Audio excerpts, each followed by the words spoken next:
well. Back for another week of Instagame with Clarkey and Drury. Dude. Christopher Clark, there he is. I'm Dude. Drury. So much has happened. Man, in 7 days.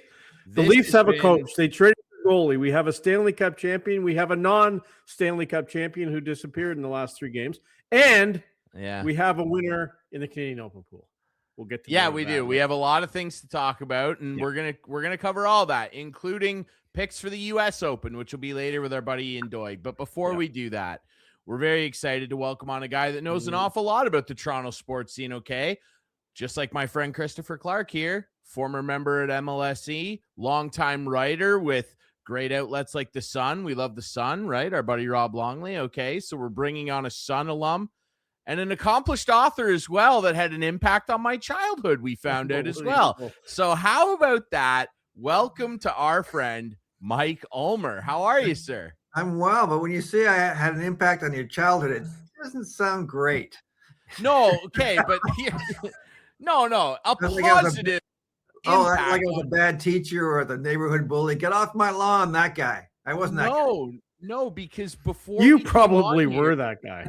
Like seriously, the way I know Mike, he was the guy. Get off my lawn. He couldn't be, because he wrote, as we discovered off air before we came on here, you're the author of M is for Maple, which I absolutely remember reading when I was a kid in public school. That's unbelievable, man. That is so great. Yeah, that was a funny one because it was done by an American company. They wanted to do it, and a lot of times still people come up to me and say, well, how do I get my book published? And I'm so embarrassed, Drury, because I didn't, there was no plan. They came to me and I said, no. They came back to me. I said, no, I don't want to do this.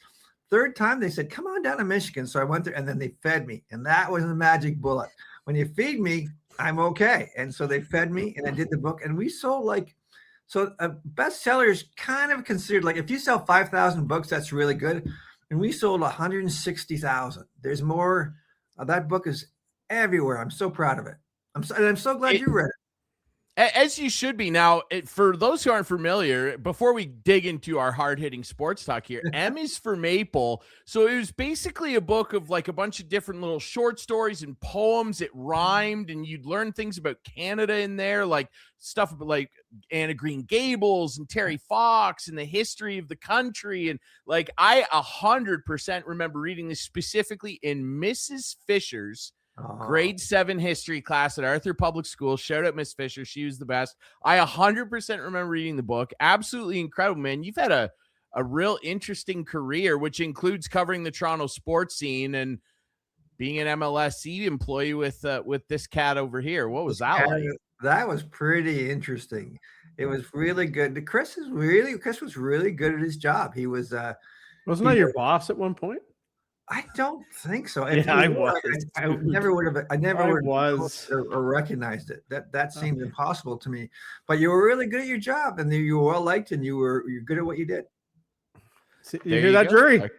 I don't debate it as much as I disagree with you on a lot of things. You're pretty darn good at what you do, buddy, including making me upset. Now, Mike, I want to ask you, obviously, as Clarkey detailed off the top of the show, boy, a lot has happened since our last episode, and we're pleased that you're here. Let's start with the big one, obviously. We're recording this on Wednesday, June 17th, and it was announced today that the Toronto Maple Leafs have a brand new coach. He's familiar to the team, but he is a brand new head coach. The 41st head coach in Leafs history is one Mr. Jim Hiller. When you heard this news, your thoughts were what?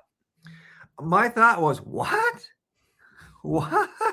This is supposed to be the number one franchise in the NHL. It isn't, but it's supposed to be the number one franchise in the NHL. There's so much wrong with this story. And I don't know Jim Hiller. From everyone tells me he's a wonderful guy. I certainly would acknowledge that, and good on him. There's nothing in his resume to suggest that he's that kind of up and coming guy. I mean, when we talk about bright young coaches, is someone going to make a list of bright young coaches that includes this guy's name?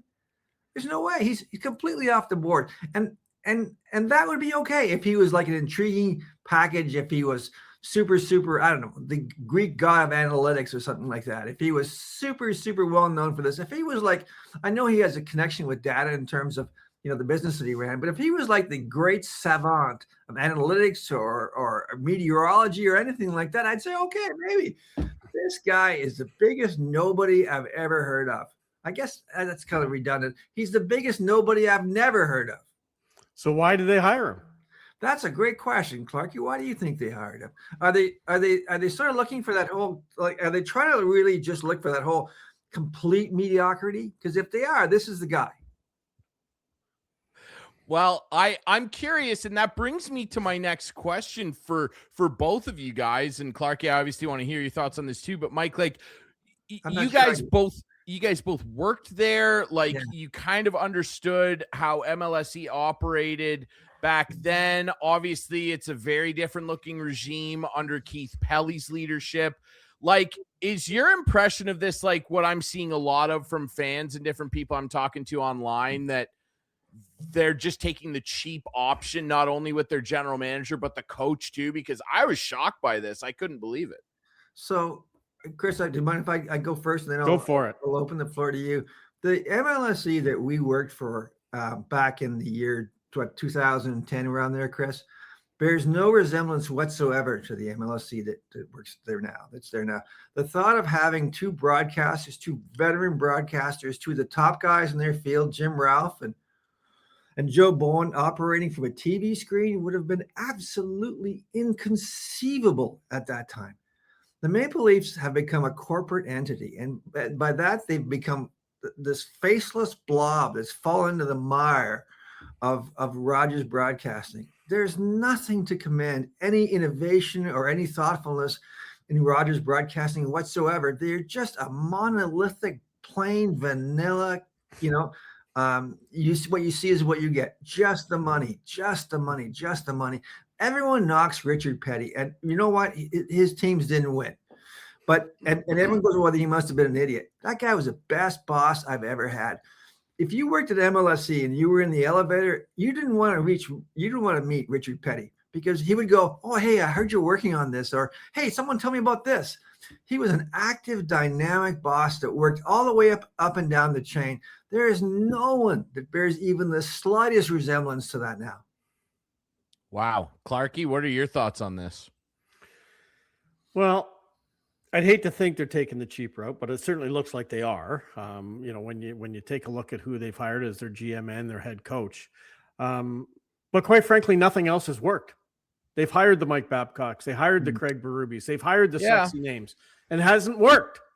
Jim Hiller's name came out of nowhere. And I think that's half the people's issues with it is all of a sudden they were hit with this name this morning at 9:00. Jim Hiller, who's this guy? What have they done? And I commend them for not leaking anything, because they certainly kept this one under wraps. That's because no one would believe it that this guy would be the coach of the Maple Leafs. Well, but there's been other names out there like Dallas Eakins, who I said, this guy better not be the next coach of the Toronto Maple Leafs either. Go ahead. I know Dallas Eakins. Dallas Eakins. I know you do, but he's a terrible coach. He's one of the worst coaches in NHL history. I think the most important, and I think you really hit upon this here. The most important part of this process was the compulsion towards secrecy. So let's look at what happened. Now, in the NBA and different sports, there's always a go-to guy. In the NBA, it was Waz. Always a go-to guy that gets all the scoops. He's affiliated with usually with the host broadcasting network, and he gets all the scoops. And that guy, since Bob McKenzie retired, is Elliott. What they did to Elliott was absolutely unconscionable. They set him up.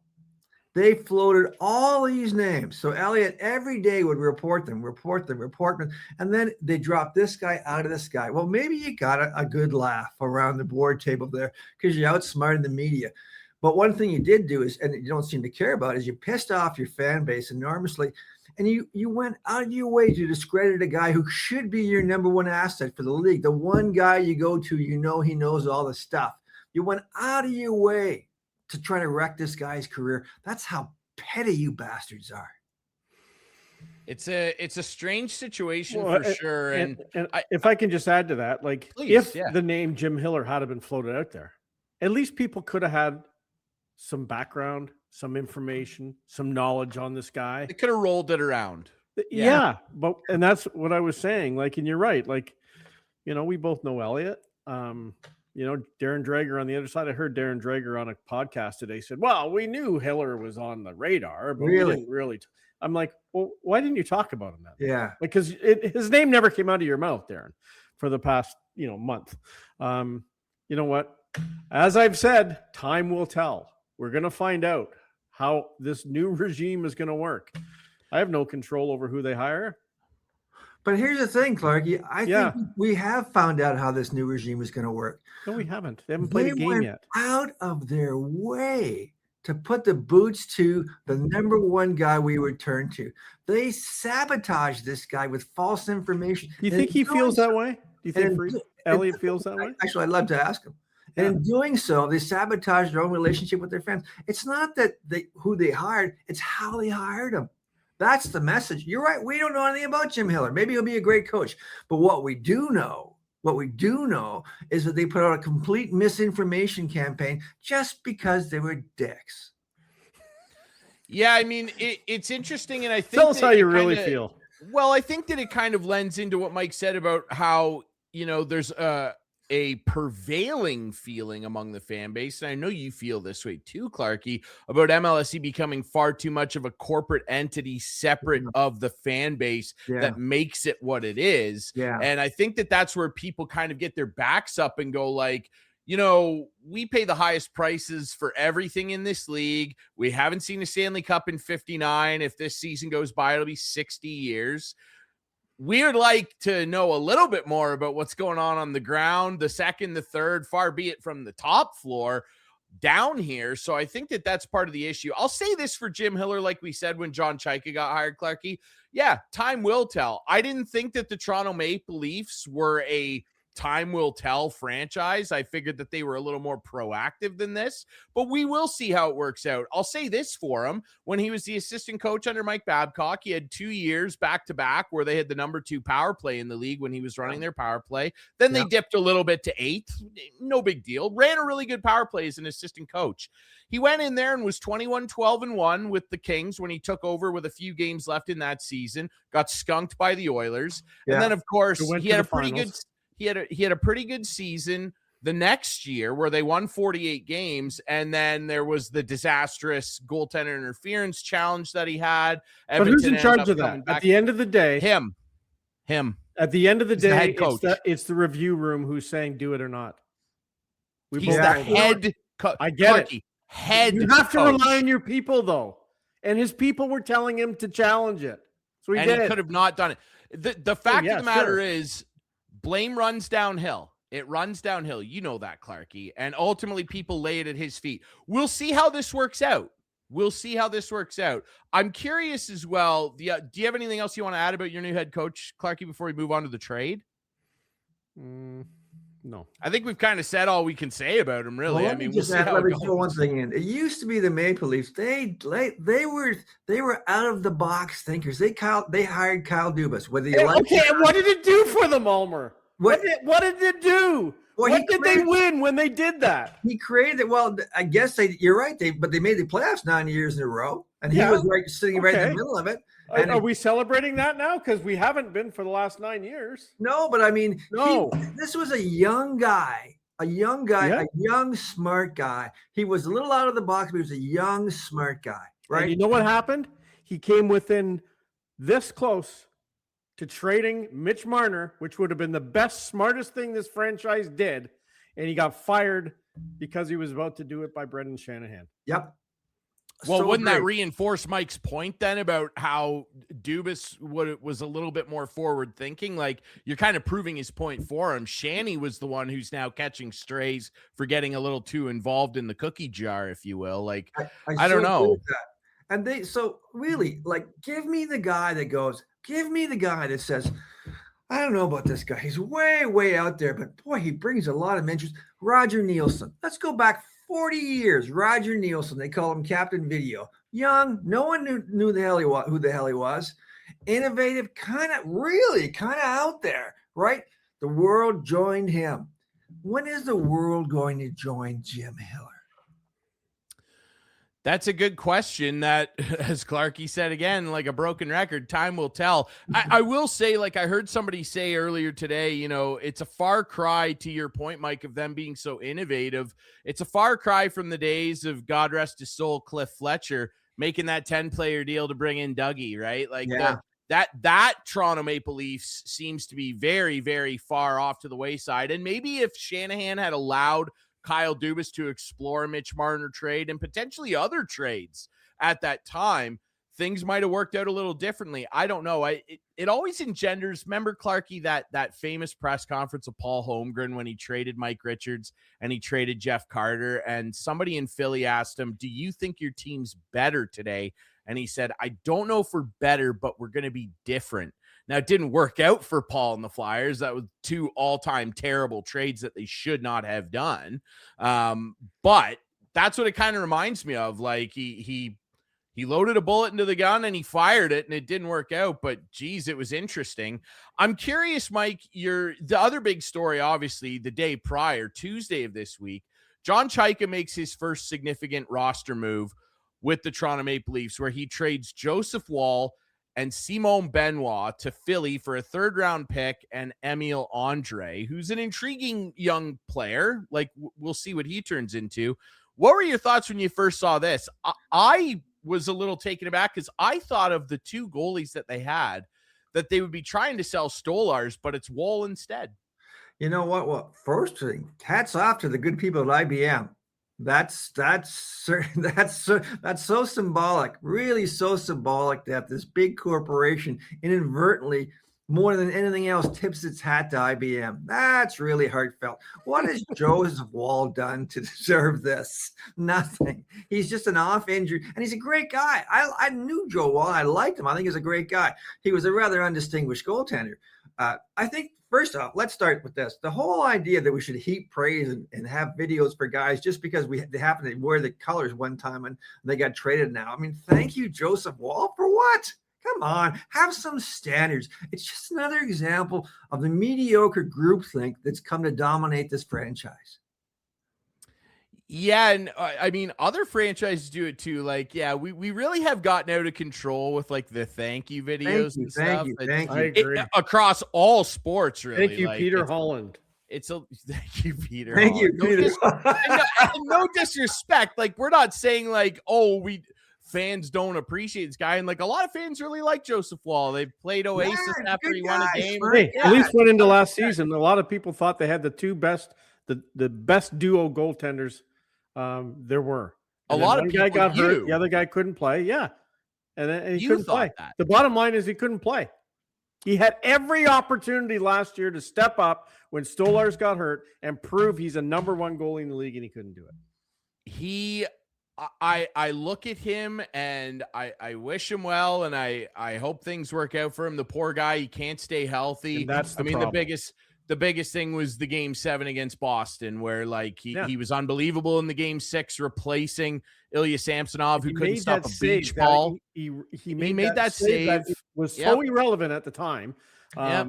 And then he can't play. He couldn't play the next game. But he told the team when they came off the bus that he couldn't play, right? So like that's what a lot of people were upset about. And so I understand Mike's sentiment toward it's like, thank you for bailing on us in a game 7 where you were brilliant the night before and we thought we were finally gonna slay the Beantown Dragon. I don't know. That's not to say we're trying to disrespect Joseph Woll here. No.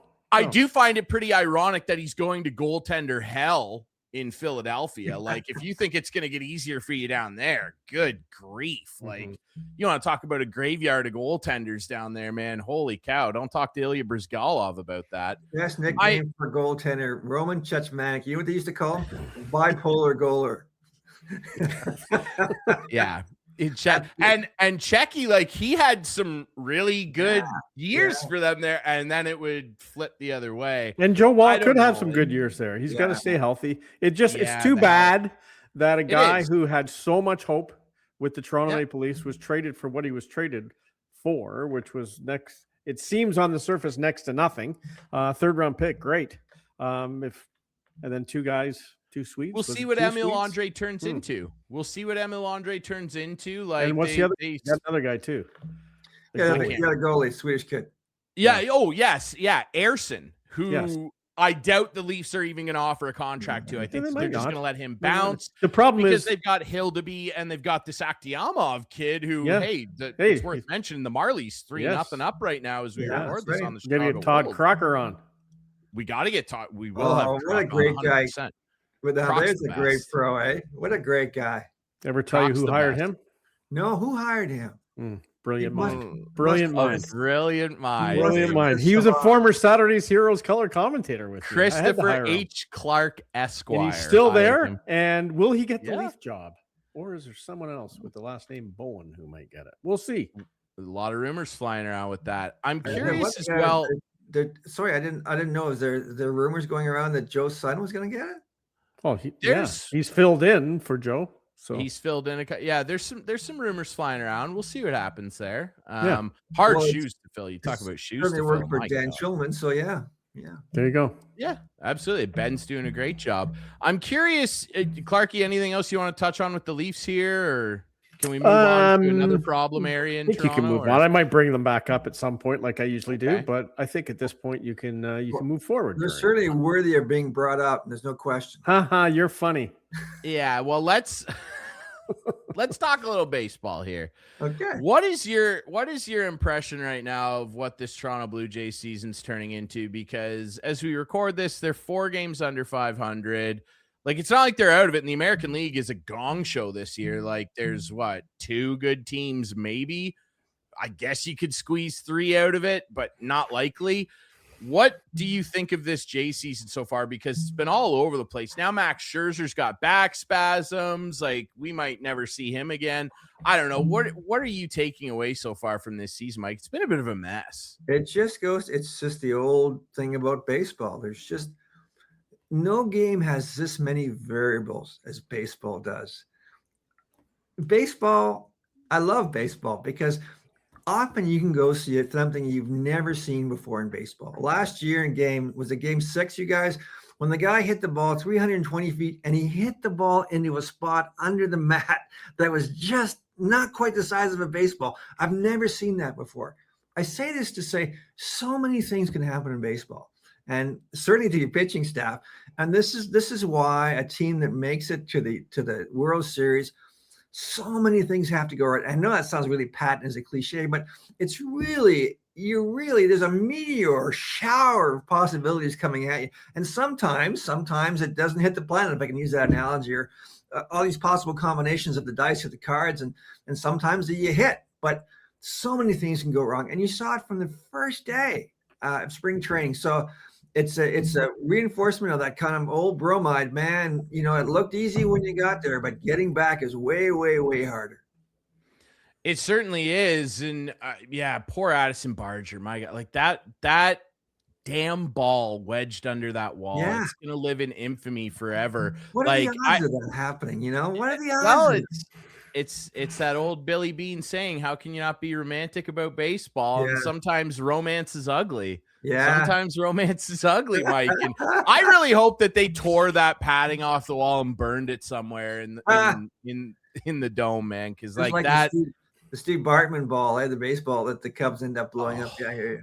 Yeah, they blew it up. And poor Steve, I mean, they invited him to the World Series parade and he declined, of course. That was unfortunate. Yeah. I think the wall. Too. I would too. That was pure scapegoating. I digress, but that was pure scapegoating. Yeah, people forget the Cubs had 100,000 chances to win that game and series. That was game 6, by the way. Anyway, I'm just curious. Lost back-to-back all year. Yeah, it's unbelievable. Yeah, I'm curious your thoughts on the real heart of the issue here for the Jays, and that's Vladdy. Like, I was floored. I think, Clarkey, we've talked numerous times about like how goofy the whole all-star setup is for the NHL. This guy and Ernie Clement are the leading vote getters from fans in the American League.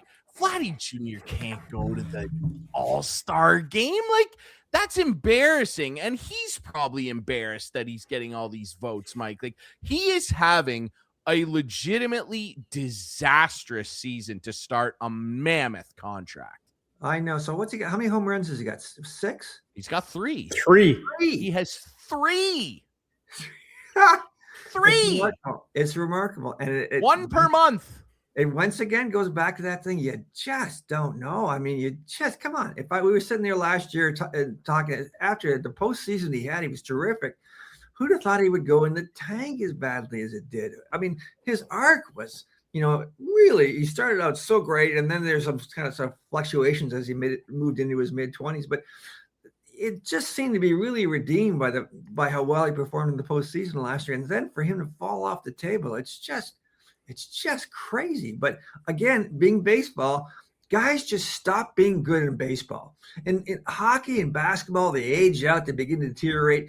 In baseball, guys just stop being good, right? Steve Blass can't pitch anymore. World Series MVP can't pitch anymore. Steve Sachs can't throw to first anymore. Just can't throw to first. It's just baseball. It's so crazy weird. It really is. When you run down the list, it's Josh Hamilton for plenty of other reasons. Guys, you're just like, all of a sudden, like, what on earth happened to this poor guy? Yeah. And I'm reticent to think that that's where we're heading with Vladdy, but he needs to get somebody in there that can clue him in on. I mean, you talked about his launch angle from earlier in his career. Let's get this guy hitting some home runs here. They didn't pay $500 million for Luis Arias, which I keep on bringing up, but it's true. Like, if we just want a guy that hits near 300 and gets a bunch of singles, like, you can go get a Luis Arias to do that for $10 million. Yeah. So they got to figure this thing out. You know what? It didn't seem likely to me, Ryan, because because he came off that good postseason. A lot of guys signed the big money deal, but then they have and they're shitty all the way through. But he had that great postseason, which you would think positioned him to really come out of the chute, and it just did not happen. But here's the other thing. Now, Clarkey will tell you this, and this is just sort of inside baseball here. You and I and Chris, watching this guy, know about 10% of what's going on in his life. When you're in the media, and I was in the media, when you're in the media, you criticize, but you have no idea. You have no idea what's going on with that person. Maybe his kid is sick. We don't know. Maybe he has cancer. We don't know. Maybe he has any measure of injuries. Maybe he has a terrible domestic situation. Maybe we don't know. With human beings, you just don't know. The thing about sports is, and we can't know. I can't know what's going on inside the Blue Jays clubhouse. I might make some educated guess. I might have some sources. Blah blah blah blah blah. The best you can do is make an educated guess. But the magic of sports is that you don't know. You think you know, but you don't know. And when you cross the floor and you start working for the club that you covered, and I'd like to hear what Chris says about this. When you start to see and meet the people inside the organization, you realize how little you really know. And so the only thing I would say about Vlad Guerrero Jr. is that it's unfathomable, but something is going on, something that we don't know. 100%. Yeah, these guys, it's easy to forget. They're not numbers on a spreadsheet. They are people, which is worth mentioning. I'm curious to just ask you one last thing, Mike, and we really appreciate your time. Oh, thanks. In your time working in media, or whether it was at MLSE or whether it was as a writer, a media member, what do you look back on as maybe your most fun experience getting to either cover something or an event with MLSE? Like, what's an event or a meeting with somebody, an athlete, that really sticks out to you that you look back on really fondly? Well, that's a good one, because that's timely, because around 1999, that's how old I am, around 1999 or 2000, the All-Star game was in Tampa. And at the All-Star game, it used to be that all the writers you have an hour and a half and you could play on the ice. You could go, you could play. So that's how I got to play at different venues, a few different venues.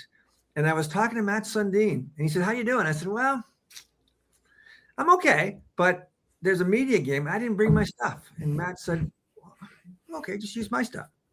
So I used his gloves, and his shin pads came up to my waist, and I'm terrible. I'm so bad that I'm thinking, man, what happens if my flop sweat gets into Matt Sundin's gloves and he doesn't score for 15 years? Maybe I'm going to do that to him. I did. Matt's being Matt. He scored in the first game back. But having a hockey player say, just go use use my stuff. I have a lot of regard for Matt Sundin.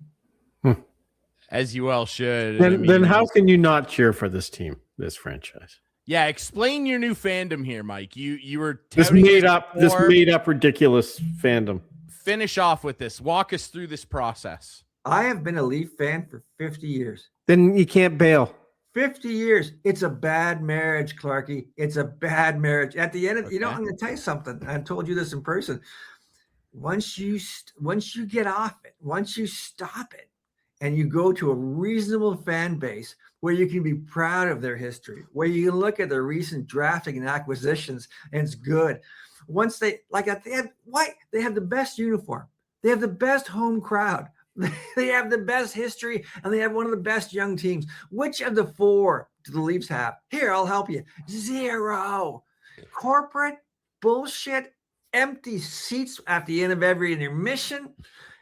Harold Ballard is your history. Come on, man. Come on. You get off them because I was loyal. You know what happened to me it was just crazy. I was a kid. I was 13. Clarkey will tell you when you're 13, you brand yourself. Sporting teams know this. Whoever wins when you're 13 and you watch them, that's your team.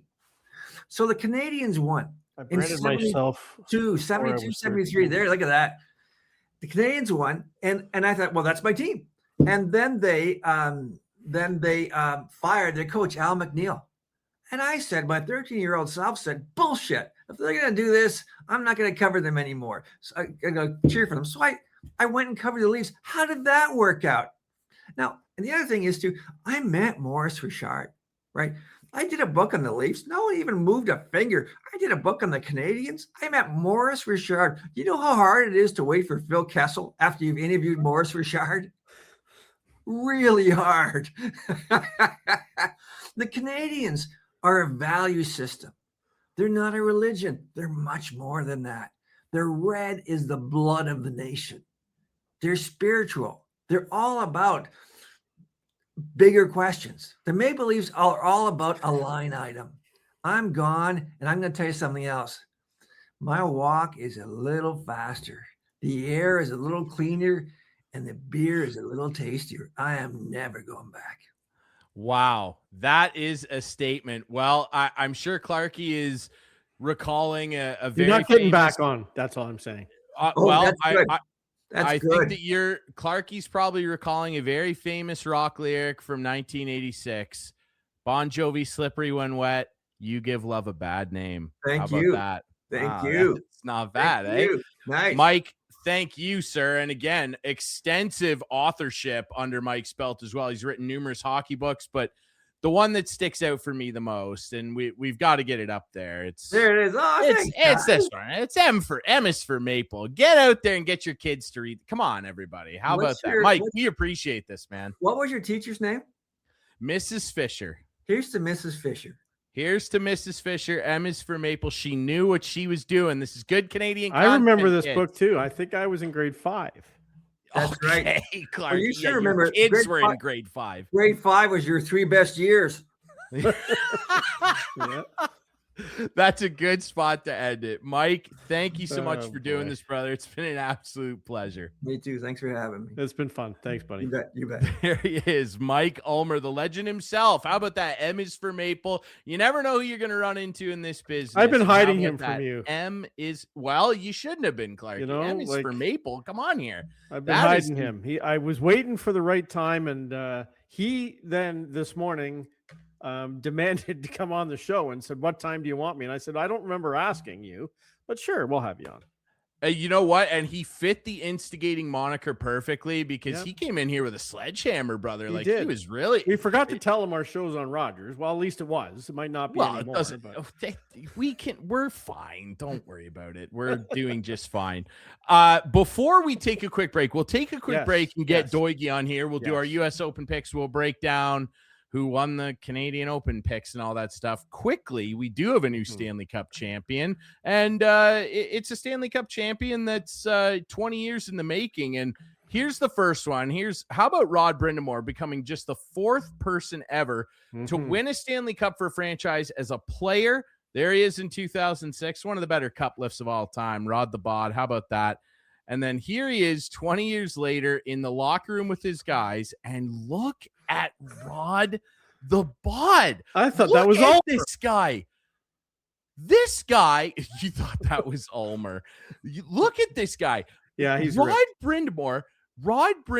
And by the way, hilarious story comes out at the end of like dryland training sessions and everything. You'd have the guys lift a 35-pound weight over their heads to end it, because that's how much the cup weighs. And which is just a hilarious story. All year long, he was doing that. This guy could probably speed bag 98% of the league currently. He is a specimen, dude. My God, look at Rod the Bot in there with the boys. Congrats to Jordan Stahl, Thunder Bay's finest, on an unbelievable like he wasn't even in the conversation really in the Stanley Cup final for the age. They were 16-3. 16-3, one of the best cup runs ever. Dominant. Beautiful. Swept Ottawa, swept Philly, did the gentleman's sweep on Montreal, Mike's Montreal Canadiens, lost the first game and then just walked them. And then, man, oh man, had a pretty good Wild West shootout with Vegas. Like those games it was really entertaining. You know, a lot of people were going, this Stanley Cup final might be a dud. It had all kinds of explosions in it, and an emphatic 3-0 win on the back of the bus. Brandon Bussey coming in and I love it. I love that guy. 3-0. What a story. Well, I want to share something a Disney movie. I want to share something with you, and I don't want to sound like a creepy old man. No, I'm on TikTok every once in a while, just flipping through. And back in probably November, December, I come across this young lady on TikTok, and she's getting ready to go to a hockey game. And what do you call it? Get ready with me is what it's called. And she's just showing her outfit, what she's going to wear to the game. And I thought, this is kind of cool. Anyway, and it was just neat seeing, I bought these jeans at Target, like not like expensive stores. And every game I would watch what she was wearing to the game that night. And it turned out to be Mary, Brendan Bussey's fiance. I kept wondering, is he going to play? Is he going to play? Is he going to play? But I give her credit. She never changed her demeanor throughout the entire playoff. It didn't matter if Freddie was playing or Brandon was playing. She kept doing her TikToks exactly the same. Just fun to watch. It's just a fun little TikTok to watch. So I don't want to, again, be the creepy old man, but it was. No, that's good. It's kind of fun. You're following along, brother. I am. Really quickly, we got to hit on this too. Yeah. Tradition, man. 74 years. After 74 years, no more Hockey Night in Canada to be broadcast on the CBC for our viewers there. There's the statement Sportsnet put out. Basically, they're not going to renew the rights with CBC to be able to have CBC broadcast Hockey Night in Canada across their numerous platforms, including CBC Gem. So it's been a divisive announcement, man. Like a lot of people are really, really upset about this. I hope Hockey Night in Canada, the brand stays. Because CBC still owns the branding. So like Sportsnet, assuming that they're not going to have this. And there's a lot of tentacles involved in the way that the partnership worked, which we don't have time to break down. I'm not a business major, but CBC unequivocally owns the branding still. They were licensing it to Sportsnet. If Sportsnet wants it going forward, like they're going to pay for it. They're going to have to maybe here's what I'm hoping. Like, can I just throw this out there? Please. TSN buys the rights to Hockey Night in Canada and reunites it with the music they already bought. Yeah, TSN has the original theme song. Yes. Which they bought ages and ages ago. I think they bought that in like just after the first lockout. They bought that. Crazy stuff. Yeah, it's interesting how all that ties together. Anyway, it's it's a sad thing to see for sure. Yeah. Canadian institution. How about that? Hopefully it does still live. Hopefully some things they can figure this out. To stick around and not get thrown aside. You're right. Hockey Are we going to break? Is one of them. Yeah, we're going to take a quick break. Okay, can I just mention one thing? I don't want to do it at the end of the show. I want to do it now. Please. But this. Our official mascot, Sandy, left me a couple weeks ago. She was on our show a lot. She was always in the background behind me on the couch. And her time was just up, and she was the world. I have a great dog now, Ember. But Sandy was unbelievable. And when they say man's best friend, they mean it with her. Went through a lot with her. But just a terrific dog. And I had to say something because of the amount of times Sandy made an appearance on the show. And the one I remember the most was when I tried to be a Zamboni driver after David Ayres got his ticket to the National Hockey League. And Sandy was watching with me on the couch. But Sandy, you're gonna be really missed. She certainly is. Sandy, we always joke she was our unofficial mascot. She is the mascot of Instigating, and she will always will be. Yeah, she always will be. God love you, Sandy. All right, we'll take a quick break. We'll come back with Doig. Talk about the Canadian Open, obviously. Big win for somebody on here. Speaking of a Canadian institution, how about that? And we got to make some picks for Shinnecock. I'm so excited for Shinnecock. Who's the first pick? We're going to find out. We're going to find out who the first pick is next on Instigating. There he is, the man, the myth, the legend of Montreal, the Montrealer, Ian Doig, ladies and gentlemen. And as promised, it is time to, first of all, before we make our U.S. Open picks at beautiful Shinnecock Golf Course, and it's shaping up to be an unbelievable U.S. Open, we have to quickly do this. We'll do it really quickly, because I know this guy wants to gloat. How about this? Our RBC Canadian Open picks. Congratulations to Christopher Clark. Look at that. 36 under. Doigy. I'm waiting. For what? You know darn well what. What was your comment to me on the phone, on the text? That you had bumped your head. Right. After I picked who? Yeller Raja Jamu or whatever his name is. Let's get a Canadian at minus 12 who beat every one of your guys. Every one of them. That wasn't hard. Only one of my guys made the cut. Right. Who bumped their heads? Anyway, I'm not going to gloat anymore. I ran away with it, and it was dominating.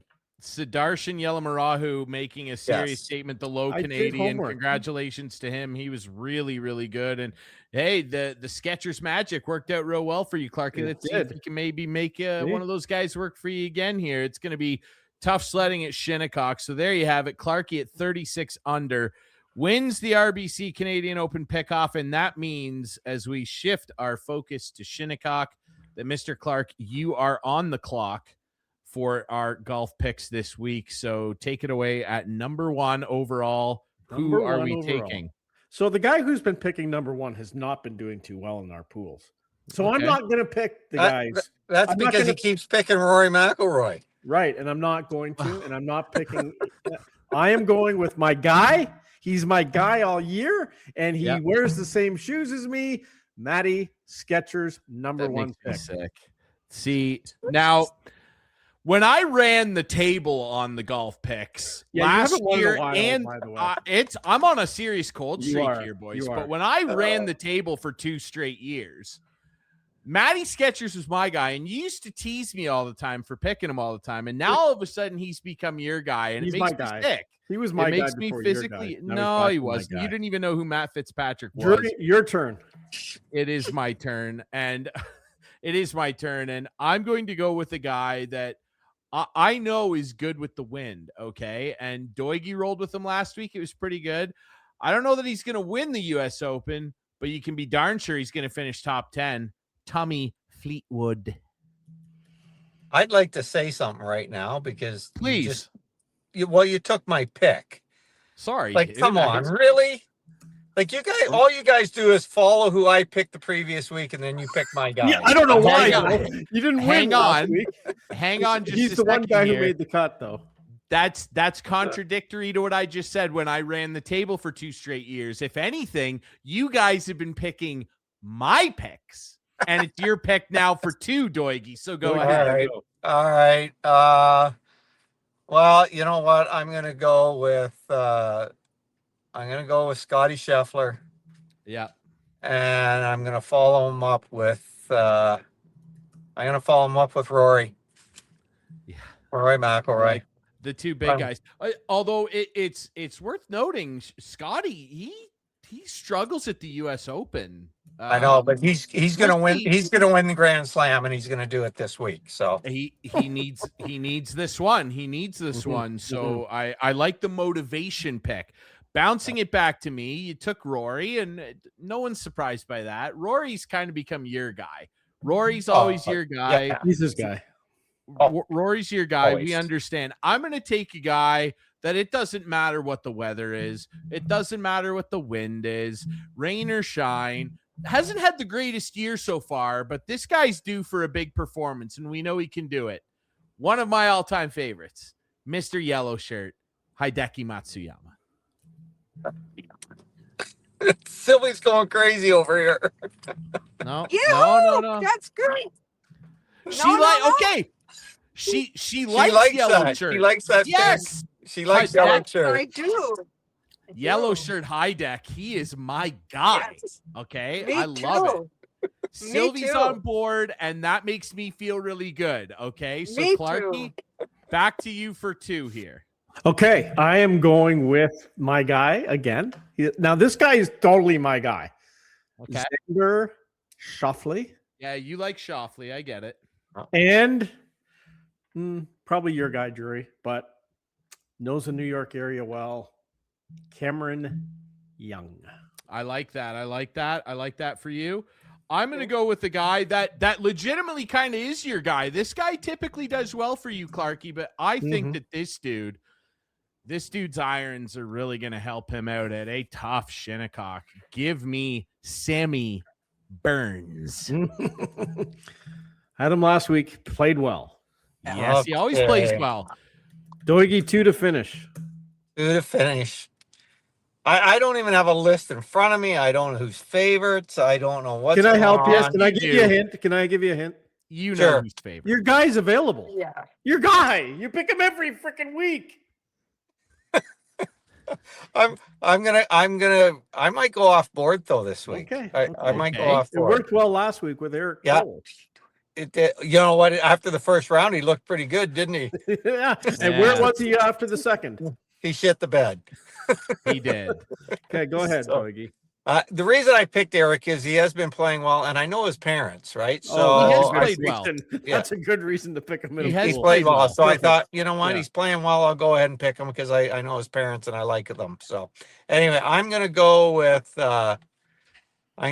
Justin Rose Rosie. because he Like- plays well on difficult golf courses, and I Yes, he think does. and he played well here the last time. And Okay.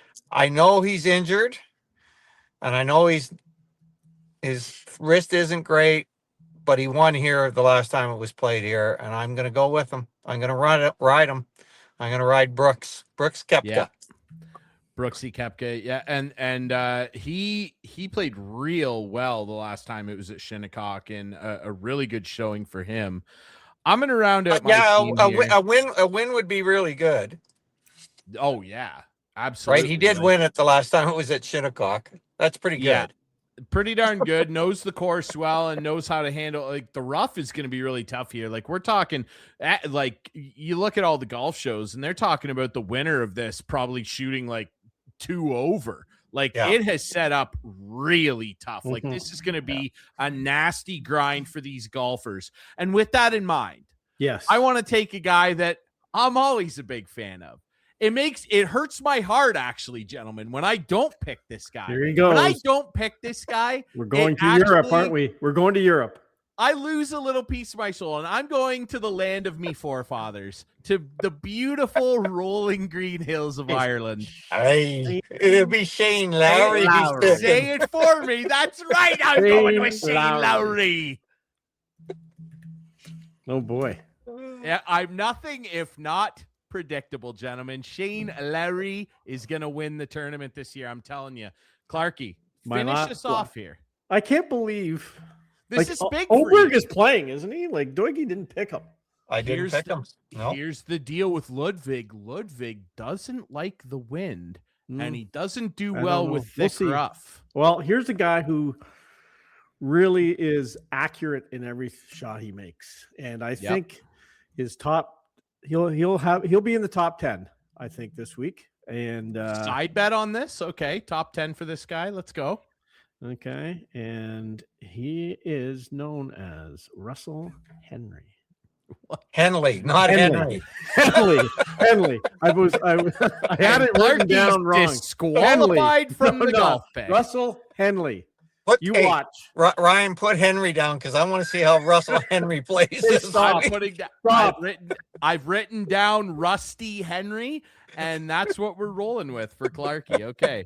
I don't think he's finishing top 10 here at Shinnecock. I want to ask you, now that the golf picks are complete, really quick to run it down. Chris, rolling with Matty Sketchers, Xander Schauffele, Cam Young, Rusty Henry. No, Russell Henley. So, I was hesitating because I was like, it's not Henry. It's Russell not Henley. I am rolling with Tommy Fleetwood, yellow shirt himself, Hideki Matsuyama, Sam Burns, and Shane, the Pride of Ireland, Lowry. And Doigie's rolling with Scotty, Rory, Justin Rose, Brooks Koepka. And let me just add, Doigie's last two guys he had last week, and neither of them, well, one didn't finish and one didn't make the cut. So but can I tell you to F off right now? No.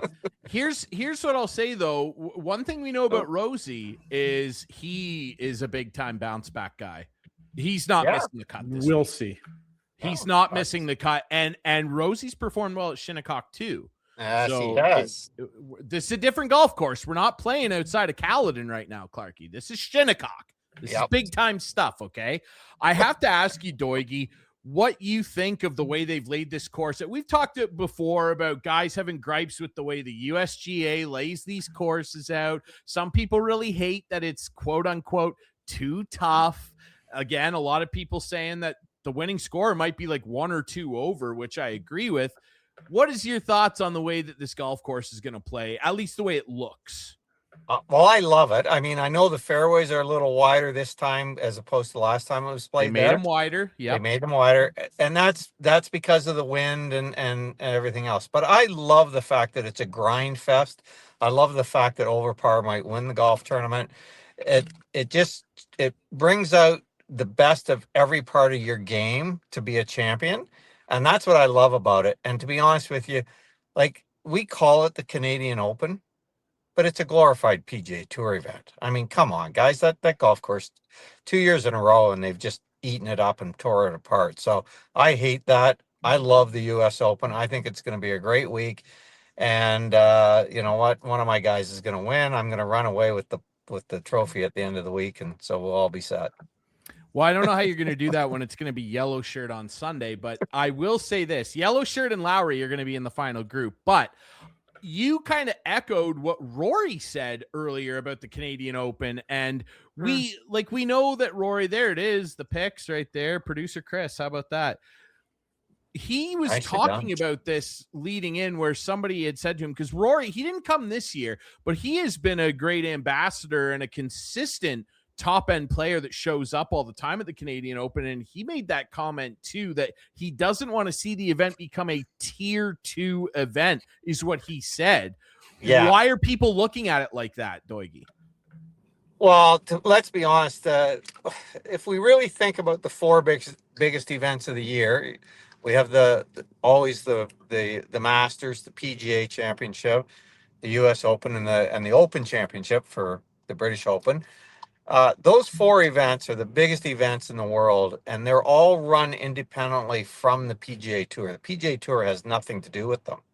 Mm-hmm. And the Canadian Open used to be considered, many years ago, the 5th major. It never ever got that actual word or, the stamp of approval. But amongst the players, it's a national championship, and it was considered the 5th major until Golf Canada, RCJ back then, sold out to the PGA Tour and made it a PGA Tour event. It used to be run independently and everything else. And I'm afraid that we've gone down that path so far now, and we're so connected to the PGA Tour that what's going to happen is, unless RBC, if they keep sponsoring it, or whoever sponsors it, comes up with $30 or $40 million, it will become as Rory said, a track 2 tournament. And that's a glorified Corn Ferry Tour. Nobody will come. Yeah, and we don't want that to happen, obviously. And I mean, I don't know. What's the way around it then? Yeah. A bigger purse, okay, or harder negotiation with the PGA Tour. There you go. I think about how many times, we've always been that event that was held the week prior to the U.S. Open or the week after the British Open, and that, the only way we got players here when it was right after the British Open was for Golf Canada to charter private jets and stuff and our 737s to bring the players over to play. They wouldn't even have come and played in it, and that was the only way we got them here. And so you got to negotiate harder with the PGA Tour and say, no, we are a national championship. We're as good as the U.S. Open, and that's what we're going to be. Yeah, and I mean now a lot of people, that's the only way it'll happen. 100%. Now people would argue, the fifth majors kind of become the players, and I mean I don't know. It's a difficult conversation for sure. Doig, I'm curious your thought on this. There's been a lot of chatter as well about how Ontario centric the tournaments become. There's a lot of great golf courses out west. You're familiar with that. You played a lot of the great courses across this country. Like, would you like to see a little bit more of a shift in where it's hosted every year? Well, yeah. I mean, from a golf course perspective, the last Open I played in was played at Shaughnessy out in Vancouver, and it's a great venue. But the problem is they cow tie to the PGA Tour, right? PGA Tour, the players go, well, we don't want to fly all the way to the West Coast, right? So Golf Canada goes, you know what? Yeah, okay, then we'll have it in Toronto all the time. Now, that said, travel's easier. They can fly into Toronto. They can get better. They can get to the hotels and everything. But, I mean, it's up in Caledon now. Where the hell do you stay when you're playing in Orangeville? Right? Like, really? So my mom's basement? I don't know. Yeah, right, exactly. Let's move it around. Let's make it a national Open again. I mean, it had a great track record when it was at Glen Abbey, but the guys didn't like Glen Abbey. It wasn't a very good golf course. So move it around to great golf courses, and start going to some of the older ones like, the London Hunt Club and Mississauga Golf Club again. I mean, yes, they'd have to find a little bit of length to lengthen them out a little bit, but that could probably be done. I just think that we bow down too much to the PGA Tour to try and get those players. But I think if we broke away and became an independent tournament again, it might resurrect itself and the players would come. Especially if they start talking about it being a track 2 event. If they start talking about that, then they just got to walk away. Say we're going to be independent. Yeah, we can't have that. Well, you have our vote. You should be the president of this. You should be the president of the event, and you should run the whole thing and get my buddy Yellow Shirt up there to win it all the time for me when we make our picks. Okay? I'd be happy to take over that job. I mean, I think that'd be fun. Well, you better know Yellow Miraju, the top Canadian last week. Yeah. I would make sure he's invited back again next year. Can I just ask what your thoughts were when you saw Yellow Miraju at the top of near the top of the leaderboard, thinking Clarkey picked this guy? Well, I have to be very honest with you. I didn't see him because I was on the golf course myself trying to get ready for my tournament. So gotcha. Okay. This guy's busy, Clarkey. Okay, he doesn't worry. Yeah, what's the old saying? Lions don't worry about sheep. That's Doig. He's driving around Montreal or wherever right now. Live from the streets of Montreal, our golf expert Ian Doig. The picks are in. Let's see how it works out. Doig, there's another look at the picks. Doig, we really appreciate this, brother. You're a busy guy out there. Good luck with your game. Thanks for doing this, pal. All right, anytime, guys. You know that I love coming on, and I love the banter. It's always awesome. And yeah, we'll talk to you later. Thanks for waiting for me tonight, too. Thanks. Appreciate it. You bet, brother. There he is. Ian Doig. Au revoir, mon ami. Look at this graphic. Isn't that impressive that I whipped this up? It's pretty good, man. I'm look shocked. Look at the bottom line. Do you like that? I'm as shocked as you are. Yeah, that's really cute. Yeah, I didn't want to make a comment on that, but that's really cute of you to put that up there, brother. When I win by 12 strokes, we're gonna be changing. Okay. We're gonna be changing that byline. Let me tell you that right now. You're looking to pull. You're gonna slap. You said it yourself. I am. I'm man enough to admit that. I'm man enough to admit that. And when I'm in a slump, I don't accuse the only reason I'm losing is because everybody's picking my guys. So go ahead, have Matty Skechers. You enjoy him, and I'll last 3, so I'm okay. You have you're doing just fine, brother. All right, we appreciate everybody tuning in on all your favorite podcast Rogers TV, YouTube, following us on social media at Instigating Pod. Really appreciate our friend Mike Ulmer and, of course, Ian Doig for coming on. We'll be back next week. We'll see what other crazy stuff comes out of Leafland in the next week. Who knows? They're setting an awful quick pace here, and the draft right around the corner, too. Lots to talk about in the coming weeks here on Instigating with Clarkey and Drury. We'll see you next time.